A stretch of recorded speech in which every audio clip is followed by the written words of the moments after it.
My wife looked at me during dinner and said, "Mark, I'm getting my tubes untied. My ex wants kids now." For a few seconds, I didn't even breathe. I waited for her to laugh, to say it was a joke, but she just kept eating her pasta like she had told me she was switching laundry detergent.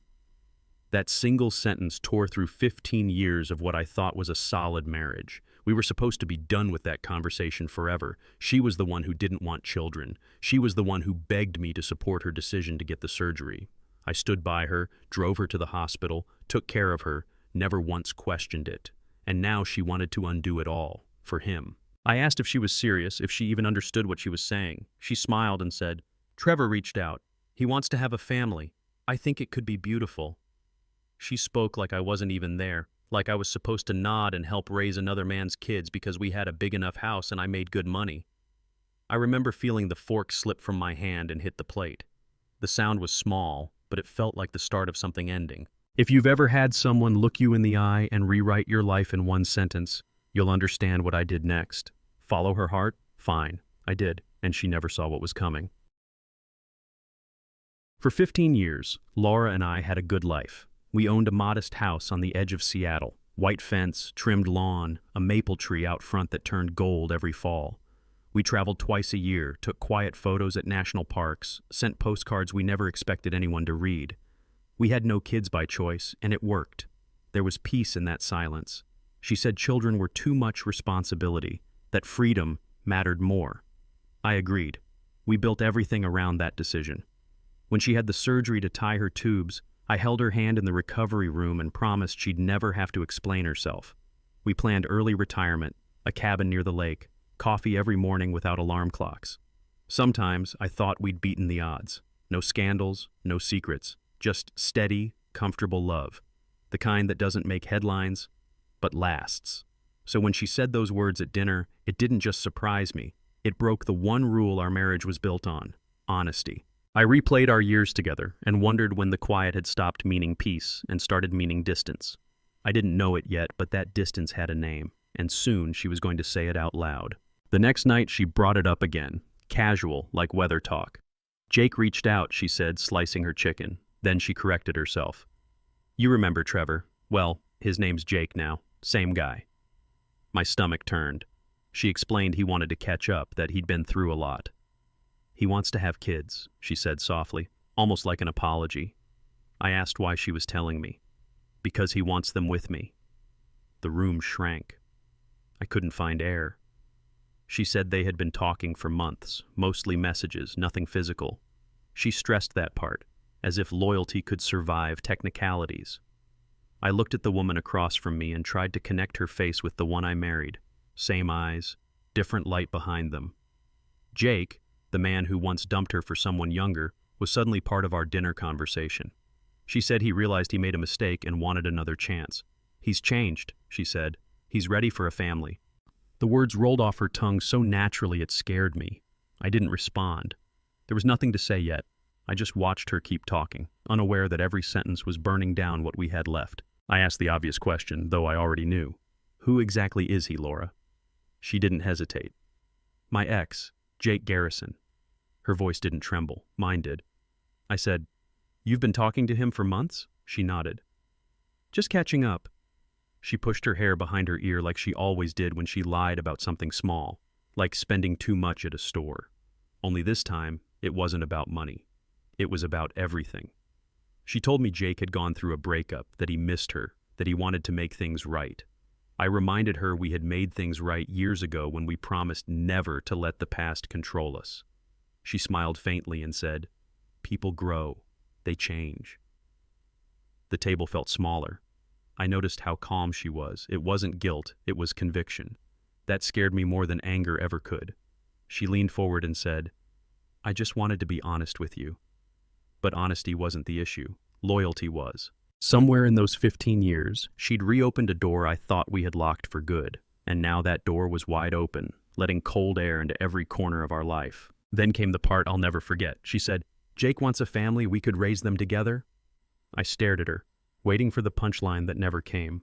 She spoke calmly, like she was negotiating a mortgage, not a marriage. "You make good money. The house is big enough. We could do this." My brain refused to process it. She was serious. She wanted to have another man's children and for me to help raise them. I asked, "You mean you'd have his kids and I'd, what, be a stepdad?" She smiled, relieved that I understood. Exactly. Jake would be around, but not too much, like an uncle. My hands went cold. I said, "An uncle who's the biological father?" She frowned. "You're making it sound weird." I laughed once, sharp and hollow. "It is weird, Laura." She said I was close-minded, that modern families come in all forms, that this could be beautiful. I didn't argue. I just felt something inside me close. I realized I was no longer part of her vision. I was a line item in her plan, a paycheck and a house key. And for the first time in 15 years, I felt like a stranger at my own table. I asked again, slower this time, "You're serious about this?" She looked at me as if I were the one being unreasonable. "Of course. Jake and I talked about it for weeks. It feels right." My chest tightened. "You realize what you're asking me?" She sighed, annoyed. "I'm asking for support. Emotional, not financial, though that would help." I stared at her, waiting for a flicker of guilt. Nothing. Just determination. She spoke about new beginnings and creating life. I thought about how we used to talk about traveling, retiring early, growing old quietly. Now she was talking about starting over with a man who had already left her once. I said, "We agreed on no kids, Laura. You had surgery to make sure of it." She shrugged. "People change, Mark. I'm allowed to change my mind." I nodded. "You are. But you're not allowed to bring another man's children into my life and expect me to pay for them." Her eyes hardened. "Our life, our money. We're married." And that was the moment I knew something was over. She wanted a new future, and I wanted out of the one she'd rewritten without me. Laura folded her napkin and looked at me like a teacher correcting a child. "Mark, modern families come in all forms," she said. "People co-parent, share donors, raise children together even when they're not romantic anymore." Her words floated between us like smoke. I couldn't find a way to breathe through it. She was trying to make sense of something senseless, wrapping betrayal in polite sentences. I wanted to shout, but the quiet felt heavier than anger. She kept explaining how Jake was artistic, gentle, how he would bring different values into the children's lives. I kept seeing our house, the rooms we built, the quiet mornings we used to call happiness. Now every corner of that house had someone else's name written on it. She said love can expand. I thought loyalty was supposed to stay where it began. I told her she was asking me to erase myself from my own marriage. She shook her head.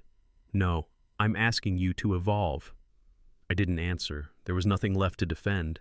When she finally stopped talking, the only sound was the clock behind her ticking through the silence. That sound would stay in my head for a long time. "Yo." I said it quietly, almost whispering. "Follow your heart, Laura." Her eyes softened. She thought she'd convinced me. Maybe she believed it was approval. What she didn't hear was the wall closing behind the words. I wasn't surrendering. I was stepping back, letting her walk into the life she seemed to want so badly. I had nothing left to argue. If she wanted a family with Jake, she could have it, without me in the picture. She smiled, almost in relief. "You mean that?" she asked. I nodded once. "Do what feels right." Inside, something solid turned cold. I knew that if I stayed, I'd become a bystander in my own home. So while she spoke about hope and rebirth, I planned silence. I finished my meal, stacked the plates, and went upstairs. In the mirror, I didn't look angry. I looked done. The kind of done that doesn't slam doors. It just never opens them again. When I lay down that night, I decided my next words to her would not be about forgiveness. They would be about separation. The next morning, Laura hummed while making coffee. She thought the storm had passed. I watched her move through the kitchen like everything was normal, like the night before hadn't happened. She talked about weekend plans, about repainting the guest room. "For when Jake visits," she added, then quickly corrected, "for storage." I nodded, pretending to listen. She kissed my cheek before leaving for work, light and casual, as if my silence meant peace. The truth was already forming under that calm. I opened my laptop and started searching for lawyers. I wasn't sure what came next, but I knew I couldn't let her rewrite our finances before she rewrote our vows. I checked our accounts, the house deed, every shared card. I had never cared much about money until that morning. Now it was the last wall between my life and her plan. I realized she had moved on emotionally months ago. I was just catching up. She believed my follow your heart was a blessing. In reality, it was permission for both of us to end something that had already died. That afternoon, I called Howard Bennett, a divorce lawyer a friend once recommended. I didn't even explain everything at first. The words felt absurd out loud. When I finally told him, he stayed quiet for a long second and said, "Document everything." Then I called my financial advisor. He told me to separate deposits, secure personal accounts, and freeze joint credit if needed. By evening, the plan was forming. I wasn't angry anymore, just methodical. Howard asked, "What's the goal, Mark?" I said, "To keep what's mine. If she wants her ex's kids, she'll do it without my wallet." Hearing it spoken made it real. I made notes of every transaction, every message she'd sent about Jake. It wasn't revenge. It was protection.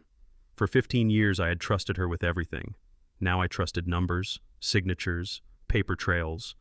When I closed my laptop, the kitchen light was still on, the one she always forgot to turn off. I left it burning that night, not out of sentiment, but as a reminder that some things you stop fixing once you decide to leave. 3 days later, Laura announced she had booked the surgery. "It's scheduled for Friday," she said over breakfast, pouring coffee like it was any other morning. "A private clinic. They can reverse it fast." I asked how much. "8,000, she answered, almost cheerful. "They need payment up front." She slid a form across the table with my name on the credit line. "You just need to sign." I looked at the paper, then at her. "You expect me to pay for this?" She blinked, confused, as if money was a small detail. "It's our money, Mark. We're married." I pushed the form back. Not for long. Her expression froze. She said I was being cruel, that I didn't understand what this meant to her. She was right. I didn't. I couldn't understand how a person could dismantle a life so calmly. She snatched the paper, folded it tight, and left the room. I sat there listening to her footsteps fade, knowing this countdown had started, not to surgery, but to the end of us. The next morning, Laura placed the clinic form on the table again. "They need payment before Thursday," she said. Her voice was calm, but her eyes were sharp. I skimmed the document. My name, our joint card number, the total, $8,000. "You want me to pay for that?" I asked. She looked offended, as if the question itself was disrespectful. "It's our money. You paid when I had the first surgery." I set the pen down. "That was for us. This isn't." She crossed her arms. "You're acting like this is about another man. It's about family." I shook my head. "It's about choice, and you've made yours." The air in the kitchen thickened. She waited for me to bend, to fix things the way I always had. I didn't. "I'm not signing," I said. "Not this time." She pushed the paper toward me again, harder. "Stop being dramatic." I slid it back. "Pay for it yourself, Laura." For a second, she didn't move. Then she laughed without humor and said, "Unbelievable." She tore the form in half and threw it in the trash. I knew then that this argument wasn't over. It was only changing shape. That evening, she came home late, still furious. "You're financially controlling," she said before I could even stand up. "Do you realize how toxic that sounds?" I asked. "You're denying me medical care." Her voice cracked, halfway between outrage and rehearsal. "You always said you'd support my choices." I nodded. "I did, until your choices involved another man's children." She paced the room, her hands shaking. "You don't own me, Mark." "No," I said, "but I'm not funding your freedom either." She stared at me, stunned that the quiet man she'd known could draw a line this clean. She accused me of manipulation, of punishing her for wanting something different. I said I was protecting myself. She threw back words like weapons, selfish, heartless, controlling. I stayed silent. Every insult was a confirmation that she was already gone. The love we built had turned into accounting terms: ownership, access, control. When she finally stopped shouting, she looked smaller, tired. "You'll regret this," she whispered. I didn't answer. Some choices don't leave room for regret. The next day, my phone rang. Greta, her sister. "Mark, what's this about you refusing medical care for Laura?" The script again. I said, "She wants to reverse sterilization to have her ex's kids." Silence, then a sharp inhale. "She's your wife. You support her." Supporting doesn't mean paying for her reunion tour, I said. An hour later, her mother called.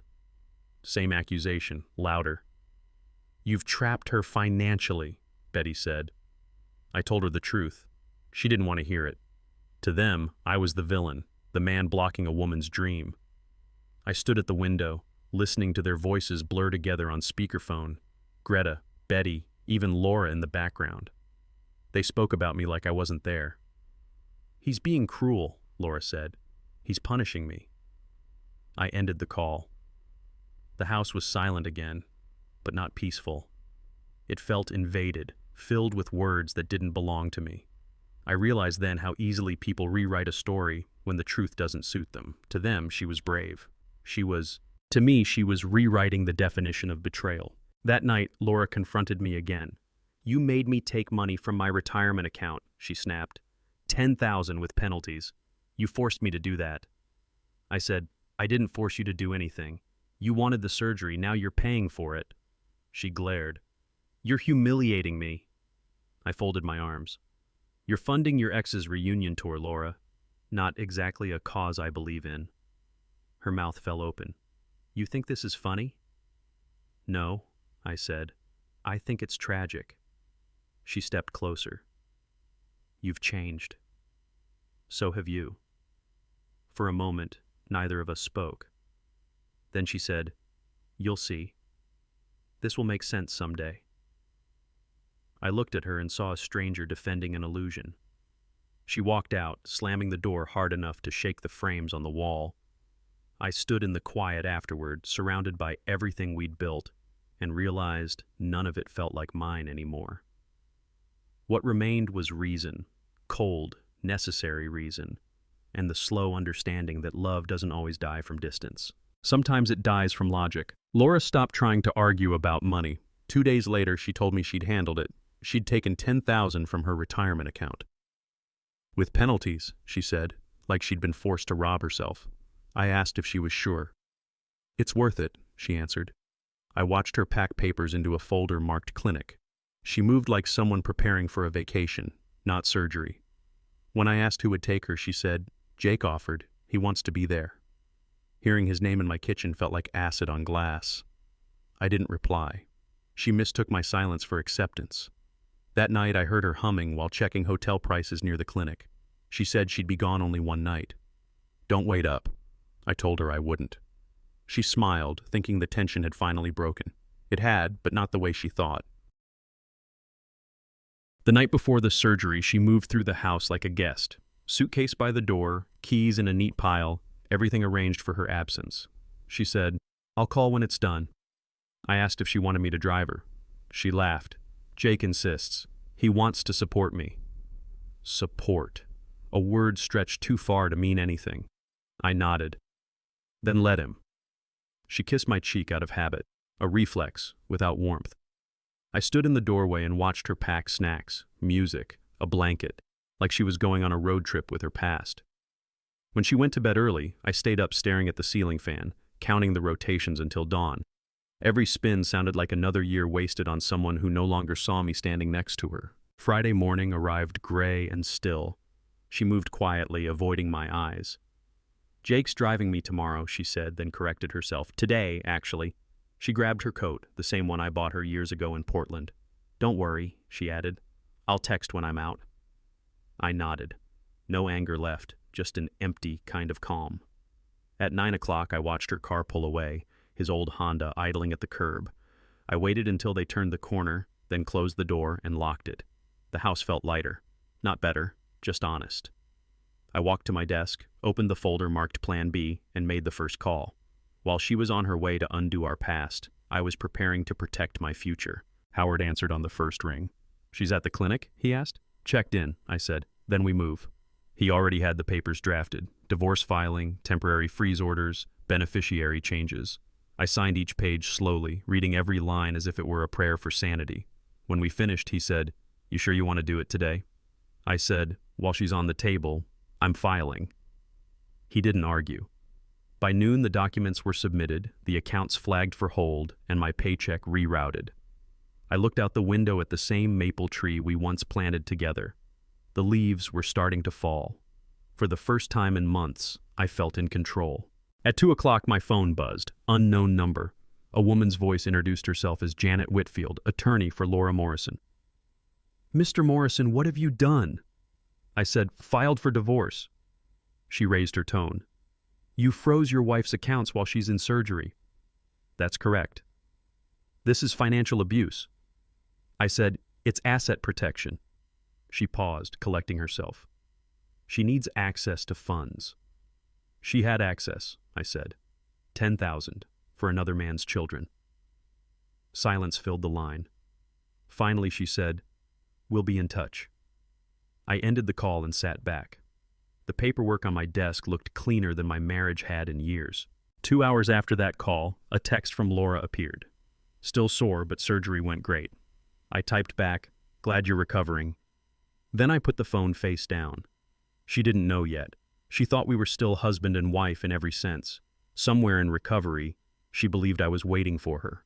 I wondered what she'd feel when she reached for the credit card and found it declined, when her lawyer told her the accounts were frozen. I wasn't proud of the image, but I couldn't deny the relief. Sometimes justice doesn't roar, it whispers. That evening, Janet called again. Her tone was clipped. "Laura is in recovery and very upset. You acted maliciously." I said no, I acted legally. She insisted the timing was cruel. "The timing was chosen when she chose Jake," I replied. "You can tell your client that emotional consequences aren't financial damages." Janet sighed. "You're making this harder than it has to be." "It's already over," I said. "I'm just closing the books." She ended the call. Outside, streetlights flickered on, one by one. Inside, I sat alone, listening to the quiet of a house that finally belonged entirely to me. Laura came home Saturday afternoon, still moving slowly from surgery. Jake dropped her off and stayed in the car. She waved at him, then limped inside carrying a small bag. The house smelled of coffee and paper. The divorce papers were waiting on the kitchen counter. I was in the living room when she saw them. Her breath caught. "What is this?" she asked. "Divorce papers," I said. "You said follow my heart." "I did," I answered. "And mine led here." She gripped the counter to steady herself. "You can't be serious. I just had surgery." "Yes, for another man's children," I said. Her eyes filled, not from pain but disbelief. "You're throwing away everything." I shook my head. "You already did." She reached for the phone, maybe to call her sister, maybe her lawyer. I walked past her, leaving the papers where they belonged. That night, I heard drawers slamming upstairs. She tried to use our joint card to order dinner, declined. Tried the ATM, declined. She shouted from the hallway, "How am I supposed to eat?" I said, "You have your loan money." "That's for baby expenses," she cried. "For our babies." I looked at her. "They're Jake's babies. There's no our anymore." She stormed into the guest room and locked the door. I sat in the quiet kitchen, the divorce packet still open, and realized I felt calm. Not happy, just finished. Outside, Jake's car idled again for a few minutes before driving away. Sunday morning, the doorbell rang non-stop. Greta stood there with their mother behind her.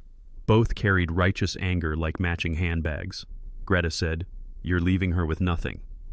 Betty added, "She just had surgery. She needs support."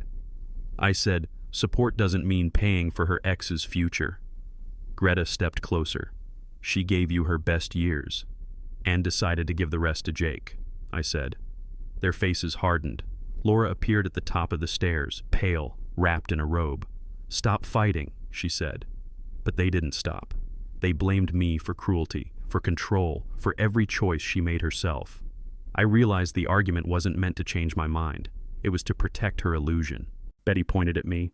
"A husband should provide. You vowed to care for her," I answered.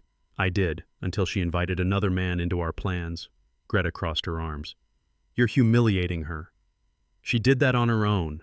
Laura started crying, saying I'd ruined her life. I said, "You handed it to someone else." The tension filled every inch of air. Greta's voice shook with anger. "You'll regret this. Everyone will see what you did." "Then tell them," I said. "Tell them the truth." They fell silent because truth wasn't the story they wanted. The argument stopped when another car pulled up outside. Jake walked in like he belonged there. He stood beside Laura, hand on her shoulder. "Enough," he said. "I love her. His voice trembled, but he looked proud of himself, the savior in his own fantasy. I studied him, unemployed, nervous, still smelling of cheap cologne. "Then pay for everything," I said. The room froze. Greta looked from me to him, waiting. Jake shifted, searching for words. "I'm between jobs," he muttered. I nodded. "Then you're between responsibilities." He tried to glare, but the fight drained from him fast. Laura turned on me again. "You're heartless." "I'm realistic," I said. "You want to build a family with a man who can't buy groceries." Betty gasped. Greta told me to stop. I said, "No, this ends now." Laura shouted that she still loved me, that we could fix this. "Not this," I said. "You can't fix contempt." Jake stepped forward as if to defend her, but his hands were shaking. He looked around the house, maybe seeing what he'd never afford. The silence that followed was thicker than any argument. Finally, they all left, the door closing behind a promise already broken. That evening, the house was quiet again. I poured a drink and looked out the window, the reflection of the kitchen light cutting through the glass. The same driveway where Jake had stood now looked empty. I thought about his words, "I love her," and my answer, "Then pay for everything." It echoed softly, not bitter, just true. Love without cost is fantasy. Laura wanted both comfort and chaos, and got neither. Jake wanted validation without effort. I wanted peace, and now I had it. Sometimes karma doesn't announce itself. It just leaves two people outside your door arguing over who will drive home. 2 days later, my phone buzzed nonstop. Laura had gone public. Her post read, "Some men can't handle when a woman chooses her own path. Controlling finances is abuse.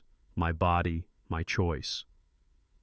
Within an hour, comments piled up, friends cheering her bravery, strangers calling me cruel. I didn't respond. Screenshots spread faster than reason. A colleague texted me the post before I'd even seen it myself. "Financial abuse," she wrote. I remembered the credit card form on the kitchen table and almost laughed. The part she left out was the name of the man she wanted me to fund. I stayed quiet, but silence didn't protect me. Messages poured in from people I barely knew. Questions, judgments, advice. I turned off notifications and watched the storm move past my window. By evening, one of my friends commented under her post, "Didn't she do this for her ex?" The thread died fast after that. She deleted the post overnight, but the echo remained. I realized then how easily truth bends once it meets the internet. A week later, a letter arrived scheduling mediation. Howard spread the documents across his desk. "They're demanding full alimony, half your retirement and compensation for surgery costs," he said. I kept my voice steady. "They can demand anything." He smiled slightly. "Then we'll answer with proof." We built a file, texts, bank records, the clinic receipt with her signature. Every page felt heavier than paper. Howard rehearsed possible accusations, each more ridiculous than the last. "They'll claim manipulation, emotional control, financial coercion," I said. "They'll call decency abuse." He nodded. "Our job is to stay factual." Leaving his office, I felt a strange calm. Fear had burned away. All that remained was focus. Thursday came gray and cold. Laura arrived with Janet, her lawyer, and Jake walking behind them. He looked nervous in an ill-fitting suit. I sat beside Howard, quiet. When the mediator asked if reconciliation was possible, I said no. Janet launched into accusations: financial abuse, emotional neglect, abandonment. Howard waited, then laid out the texts where Laura admitted her plan, the receipts showing her loan withdrawal. He didn't raise his voice once. Each fact landed harder than any insult. When it was my turn to speak, I said only, "I respected her choice. I'm just living mine." The room fell silent. Janet tried again, shifting tactics. "Mr. Morrison, did you ever threaten to cut your wife off financially?" "No," I said. "I informed her I wouldn't pay for another man's children." A murmur passed through the room. Janet adjusted her papers, searching for leverage. "So you admit to controlling the household funds?" "I admit to earning them," I said. Howard smiled slightly. The mediator noted something. Laura glared at me, eyes red but still proud. She said, "You're trying to destroy me." I answered, "You did that yourself." Janet objected. The mediator moved on. I could feel the balance of the room shift. For the first time, truth wasn't just my defense, it was evidence.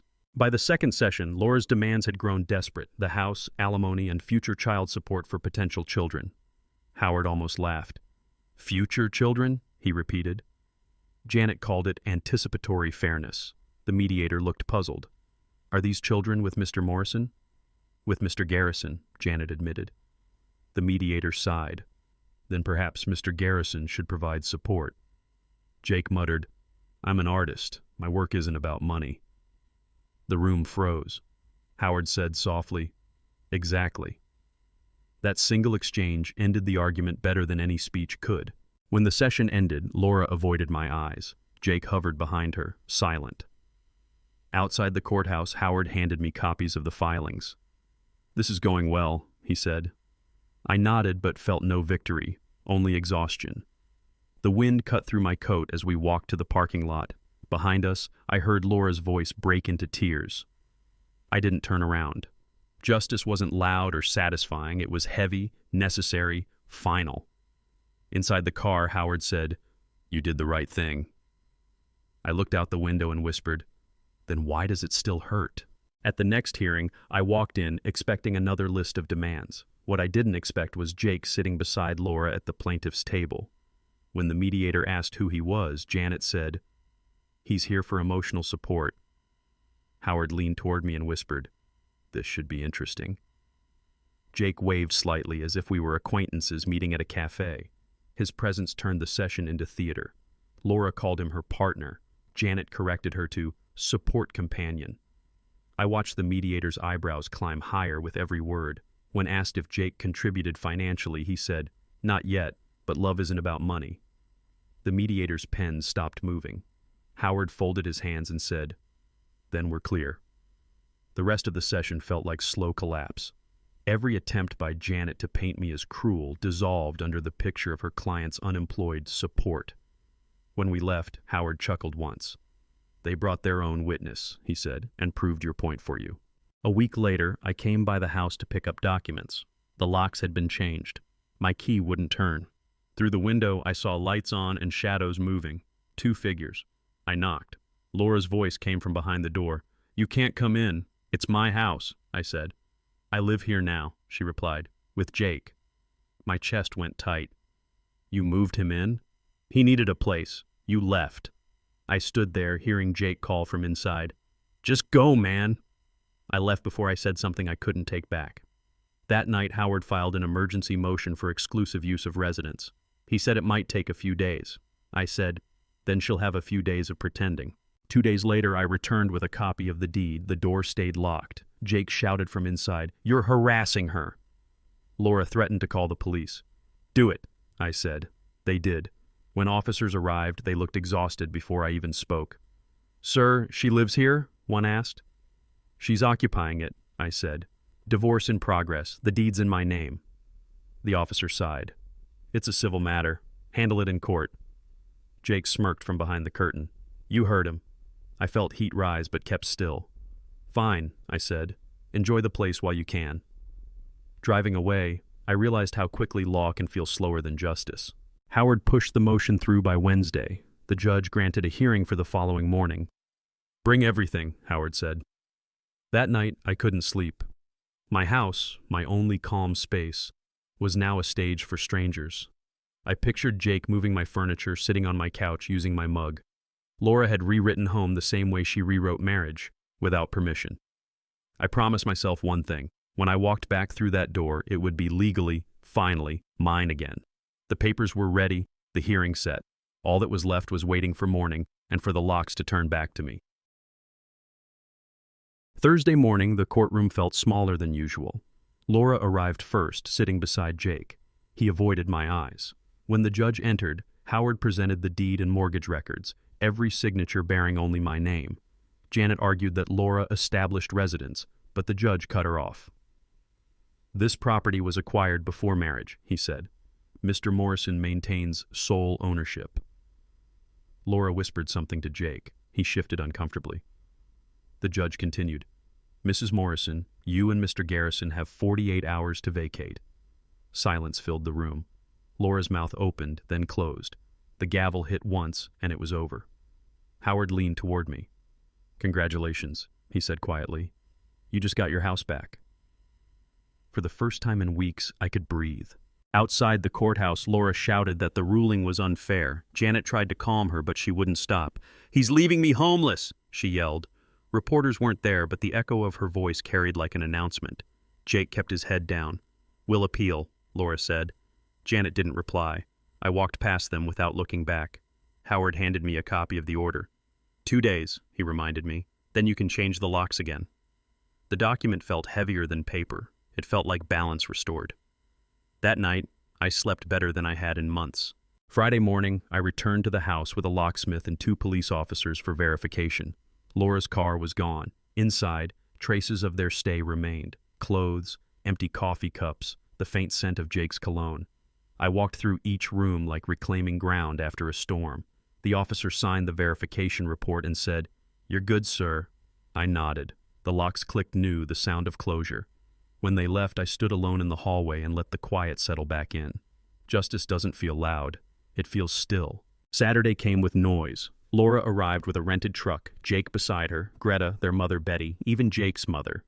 They all spoke at once, each trying to narrate their own version of tragedy. I hired off-duty officers, just in case. Laura was crying before she even stepped out. "You're heartless," Betty said. "You're putting my daughter on the street." "She chose the street," I said. Jake started carrying boxes, pretending confidence. Greta followed him, recording everything on her phone. "For legal proof," she claimed. The house filled with voices, footsteps, chaos. The opposite of what it was built for. They moved furniture like scavengers, arguing about what belonged to whom. Laura reached for the television. "That's mine," she said. "No," I replied. "You just watched it." Jake rolled his eyes. "Don't be petty." One of the officers stepped forward. "Sir, put it down." Jake obeyed quickly. Greta insisted Laura needed furniture for her new place. "Then she should buy some," I said. Betty filmed everything, muttering about online justice. It would have been funny if it weren't my life. Every accusation bounced off walls I finally owned again. I stayed calm. Let them finish. Let them see what endings look like. Laura tried to take my grandmother's dining set. "We picked it out together," she pleaded. "No," I said. "I bought it from her estate." She said, "I need it for the babies." I stared at her. "What babies? You just had surgery." "The future ones," she whispered. "Jake's babies," I said. "There is no our anymore." She burst into tears, calling me cruel. Jake stepped closer, chest out. "You should show respect." I looked at him. "You're stealing my wife and my furniture. That's not respect." The officers guided them out as the truck doors slammed. The noise faded. For the first time in months, the house was mine, and quiet again. Laura wasn't done. As the officers checked the list, she reached for my grandmother's dining set again. "We picked this together," she insisted. "It belongs to us." I said, "It belonged to my grandmother. I paid for it after she passed." Laura's voice cracked. "I need it for the babies." The room went still. "What babies?" I asked. "The future ones," she said, her eyes wild, desperate. "You'll regret this when you see them." I stared at her, realizing she still lived in a world that didn't exist. "You're planning nurseries for children that aren't even real," I said quietly. Jake stepped forward, trying to look brave. "You're cruel, man." "No," I said. "I'm finished." The words seemed to drain all sound from the room. Laura started sobbing, half from pain, half from disbelief. Betty kept filming, whispering about injustice. I didn't speak again. There was nothing left worth saving. They loaded the last box. Jake tried to take one more lamp. The officer stopped him. Laura stood at the door, trembling. "You'll regret this when you die alone," she said. I looked her in the eye. "Better than raising Trevor's kids." The words landed like a final nail in something already buried. She covered her face and ran to the truck. Greta shouted something about karma, but even her voice cracked halfway through. When the truck pulled away, I stood on the porch and watched until it turned the corner. The silence afterward wasn't peace, it was recovery. When they were gone, I walked through the house slowly. The air smelled like dust and disinfectant. Rooms looked wider, emptier. Their absence felt heavy but clean. I closed every window, every door, and changed the locks again just in case. Then I sat in the dining room. My grandmother's table still there, untouched. For the first time in months, the house felt honest. I poured myself a drink and let the glass rest against the wood. You survived, I whispered to the room, maybe to myself. 3 days later, Greta called. They're staying with me, she said, sounding exhausted. It's chaos. They fight every day. I didn't answer. She sighed. Jake won't look for work. Says he's processing trauma. Laura keeps talking about baby names. She's not even pregnant. I said nothing. I shouldn't have defended her, Greta admitted. I didn't know it was this bad, I told her. You did. You just didn't want to see it. She didn't argue. Before hanging up, she said, You were right, Mark. I replied, I wish I wasn't. Greta's call confirmed what I already suspected. Their dream was falling apart. Laura's loan money was running out. Jake spent his days sketching ideas for art projects no one would buy. Greta wanted them gone but didn't have the heart to throw them out. Meanwhile, the divorce paperwork was nearly finished. Howard called it a clean end. I called it a bill finally paid. Every choice has a cost. Laura spent 15 years building a life she didn't value and burned it for someone who never planned to stay. I didn't have to punish her. Life was doing that on its own. Weeks passed without a word from Laura until Greta texted again. You won't believe this, she wrote. Trevor still hasn't found a job. He spent his days on the couch, sketching meaningless shapes, calling them concepts. Laura worked extra shifts, came home to dishes in the sink and empty promises. Greta said, She's exhausted. I didn't reply. Later, Greta admitted, he keeps talking about going abroad, finding himself. I almost laughed. He'd already lost himself. She just hadn't noticed. Laura had traded a stable life for a fantasy and now carried its full weight. Every message from Greta read like an echo of justice. Karma doesn't need witnesses. It only needs time. One afternoon, I received a text from an unknown number. We need to talk. It was Laura. I didn't answer. 10 minutes later, another message appeared. It's important. Please. Against better judgment, I agreed to meet at a cafe near my office. She looked different. Tired, thinner, eyes ringed with sleepless nights. I made mistakes, she said. I know that. I waited. But things are complicated. Trevor's been struggling. I said, That's not my problem. She swallowed hard. It's about the baby. My chest tightened for a second before reason caught up. What baby? I'm pregnant, she said softly. I didn't answer right away. She filled the silence. It happened after the surgery. The doctor said it was possible. We need help. Her hand shook as she spoke. The baby is innocent. It deserves stability. I said, Then Jake should find some. She blinked fast, tears forming. You're really going to let a child suffer? She whispered. I'm really going to let Jake handle his child, I said. The cafe felt smaller. People nearby pretended not to listen. Laura's voice broke. We can fix this, Mark. I'll make it right. You could be like a father. I looked at her and saw only desperation. She kept talking, repeating herself. You could be like a father. We could raise it together. The words felt recycled, like a script she'd already rehearsed. Laura, I said, how far along are you? 3 weeks, she said quickly. After the surgery. 3 weeks? I repeated. That's fast. She nodded too eagerly. The doctor said it happens. I watched her face and realized she was lying. It wasn't the words. It was the way she avoided my eyes. She wanted rescue, not forgiveness. I stood up. You should go home, I said. Get some rest. Her expression collapsed into panic. You don't believe me? No, I said. And even if I did, it changes nothing. 2 days later, she showed up at my work unannounced. Security called me to the lobby. She looked worse than before, pale, trembling, wearing the same clothes as last time. We need to talk, she said. I folded my arms. Through lawyers only. I'm pregnant, she insisted. It's real this time. I said calmly, Congratulations, Trevor must be thrilled. She froze. He's trying, but we can't do this alone. Then maybe you shouldn't have started it together, I said. She started crying, calling it a mistake. Several, actually, I replied. You should go. Her tears fell faster. You're cruel. No, I said. Just finished. 2 weeks passed before Greta texted again. You should know. She's not pregnant. I stared at the screen, unsurprised. She got her period last week. Greta continued. She just didn't want to tell you. A moment later, another message. Trevor left. I called. Greta sounded drained. He took $5,000 from her account and disappeared, she said. Left a note saying he needed to find himself. I leaned back in my chair, silent. She's devastated, Greta added. She thought he'd stay. He never stayed, I said. Greta exhaled. She has nothing now, Mark. No job security, no savings, nothing. I replied, that's not nothing, it's clarity. Karma doesn't shout. It whispers through the wreckage. A few nights later, the phone rang at 2 a.m. Her name glowed on the screen. I almost didn't answer. Then I did. He left me, Laura said between sobs. He's gone. I know, I said. Greta told me. I gave up everything for him, she cried, and he took what was left. Her voice broke like glass.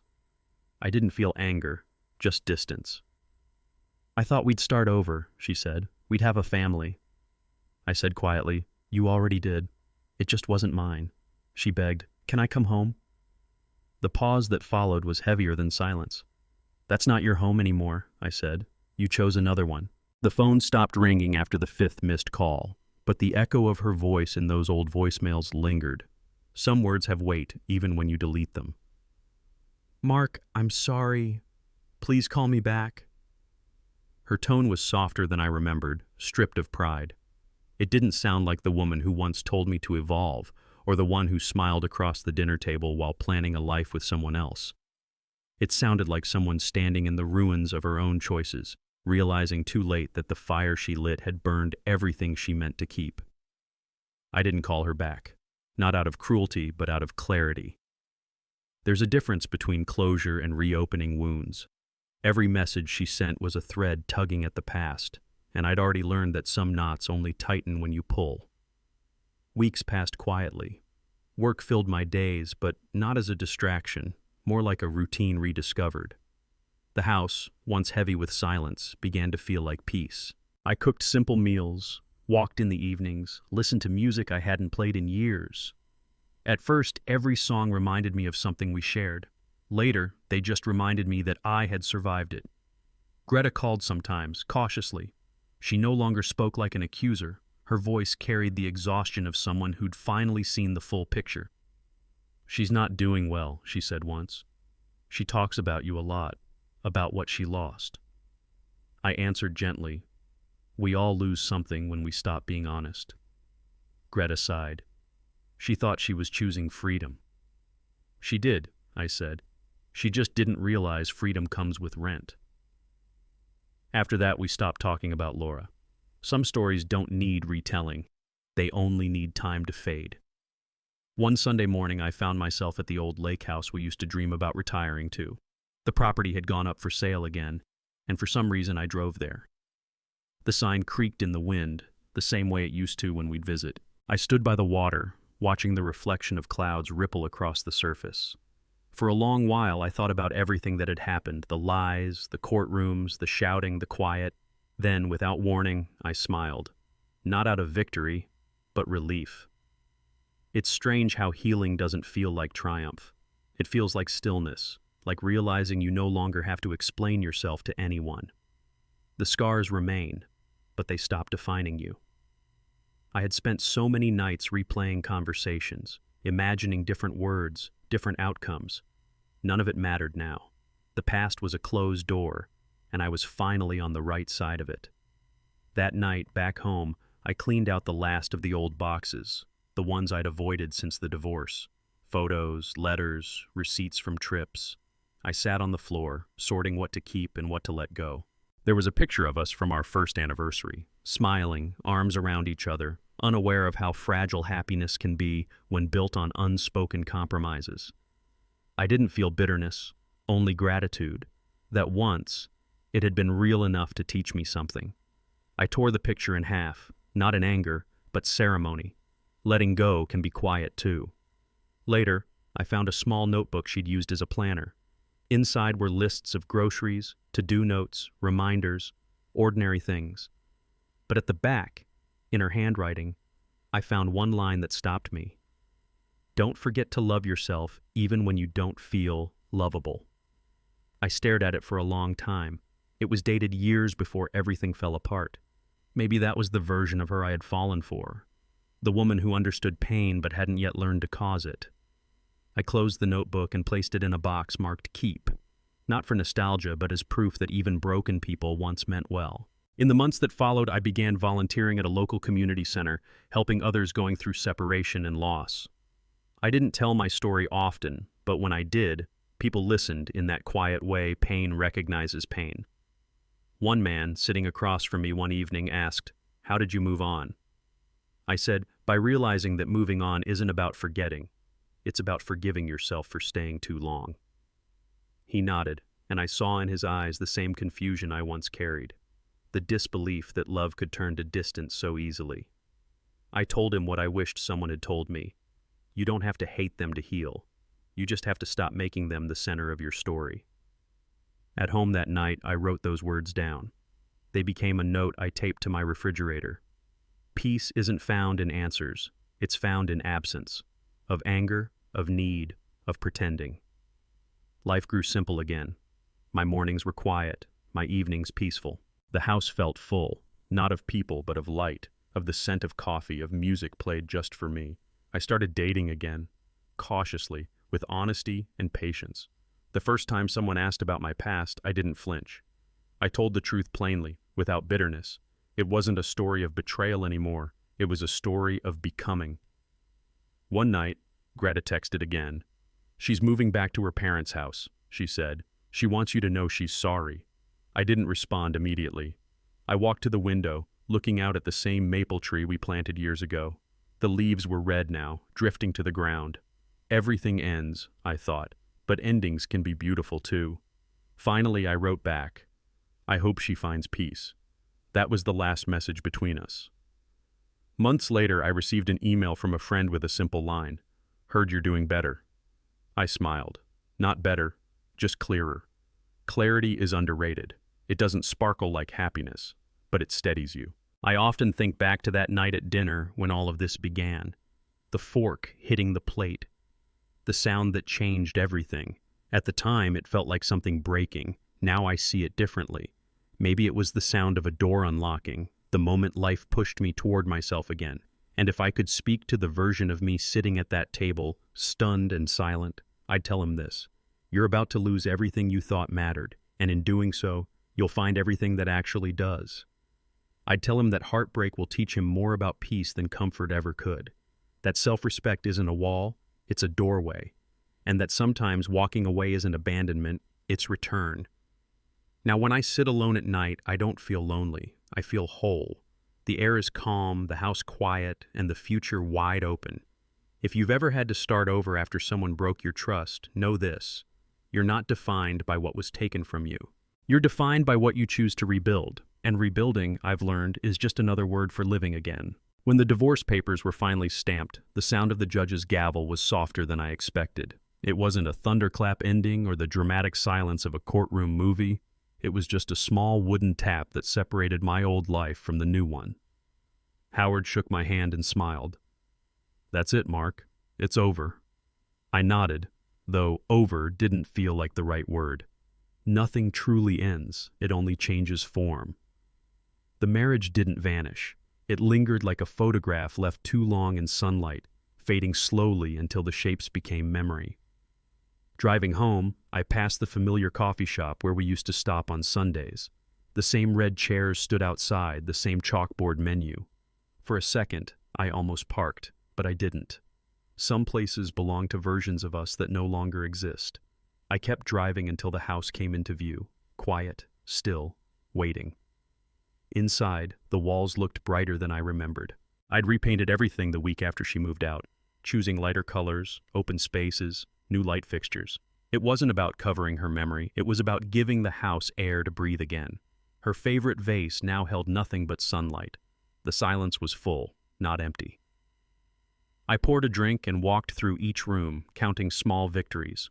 A lock that turned without hesitation, a table that stayed exactly where I left it, a mirror that reflected only one face. Freedom is rarely loud.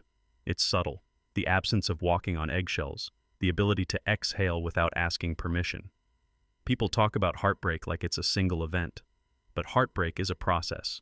The slow dismantling of every shared routine, the realization that forgiveness doesn't always mean reconciliation, and the discovery that solitude can be safer than compromise. I had spent months waiting for anger to fade, thinking peace would arrive when she apologized. It never did. Peace came when I stopped expecting closure from someone who could no longer give it. I sat at my desk and opened the final financial report from Howard. The number at the bottom, $73,000, stared back at me. Most people would see loss. I saw investment. $73,000 to buy back my sanity.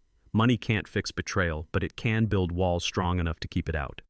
I wrote the final payment check and sealed the envelope. As the pen left the paper, I realized I wasn't paying for a divorce. I was paying for freedom. Later that evening, I took a walk around the neighborhood. The air had that early autumn chill, the kind that smells faintly of rain and endings. Couples passed me on the sidewalk, holding hands, laughing. I didn't envy them. Love isn't something I stopped believing in. It's just something I stopped rushing toward. It will come again, maybe softer, maybe wiser. But it will never again come at the cost of my self-respect. Back home, I made dinner for one. Steak, potatoes, a glass of wine. Simple, honest. Eating alone used to feel heavy. Now it felt earned. Every bite was quiet proof that I could take care of myself. I cleaned the kitchen, turned off the lights, and sat by the window with the same drink I'd poured hours ago.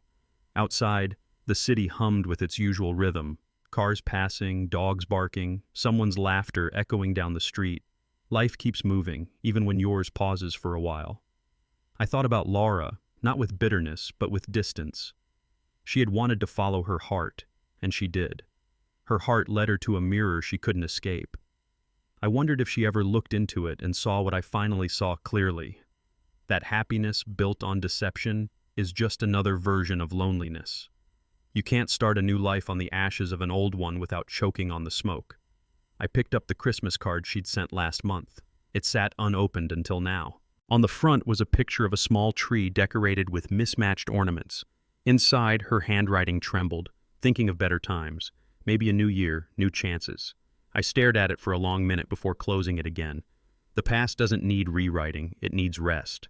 I placed the card in a drawer and let it stay there, silent among old receipts and forgotten things. Freedom, I realized, isn't about being alone. It's about being whole. It's waking up without dread. It's trusting yourself again. It's remembering that peace doesn't need witnesses to be real. If someone asked what I learned through all this, I'd tell them this. Love is not ownership. Support is not surrender. And forgiveness is not an invitation to be hurt again. We spend so much time trying to understand why people break us that we forget to appreciate the strength it takes to rebuild. Pain isn't the opposite of growth. It's the evidence of it. The heart, like any muscle, gets stronger when it heals. Sometimes I still hear echoes of our past, the laughter, the arguments, the sound of a fork dropping against a plate. But those sounds no longer sting. They're reminders of a chapter I survived.